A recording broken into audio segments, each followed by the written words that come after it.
Fumio Kishida has won a race to lead Japan's ruling Liberal Democratic Party, putting him on course to become the next Prime Minister.Mr. Kishida will succeed Yoshihide Suga, who decided to step down after just 1 year in office. His first mission as Prime Minister will be to lead the LDP to victory in an upcoming general election. The party's popularity fell after it pushed to host the Tokyo Olympics despite public opposition.Mr. Kishida, a former foreign minister, beat out Taro Kono, who was widely regarded as the most popular candidate. Given the LDP's majority in parliament, Mr. Kishida's position as Prime Minister has been all but cemented. Mr. Kishida, 64, has long targeted the prime ministerial role, losing out to Mr. Suga in last year's poll.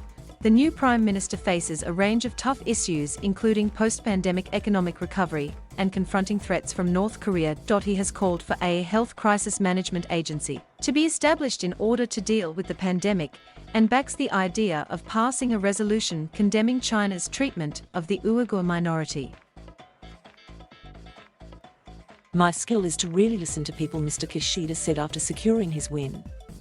I'm determined to make efforts with everyone for an open LDP and a bright future for Japan. Mr. Suga decided to step down as Prime Minister after a year in office due to plummeting poll ratings caused by the handling of the pandemic. High-profile Minister Taro Kono, known for his frank replies to his 2.5 million Twitter followers, was seen by Japanese voters as the front-runner. But he lost, and instead former Foreign Minister Fumio Kishida was chosen by the party. He will become the country's 100th Prime Minister when Parliament holds an extraordinary session on the 4th of October. Mr. Kishida comes from a family of politicians. He is known as a moderate liberal politician, so he's expected to steer the ruling Conservative Party slightly to the left. While his critics describe him as bland and boring, he's long been seen within the party as its future leader. And most crucially, unlike Mr. Kono, he had the backing of the party's veteran politicians.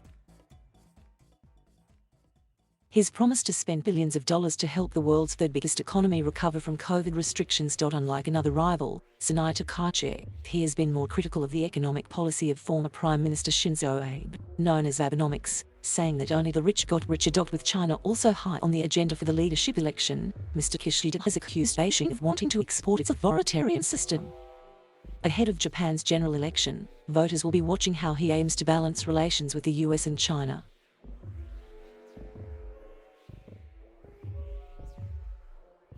Thank you for watching. Please subscribe.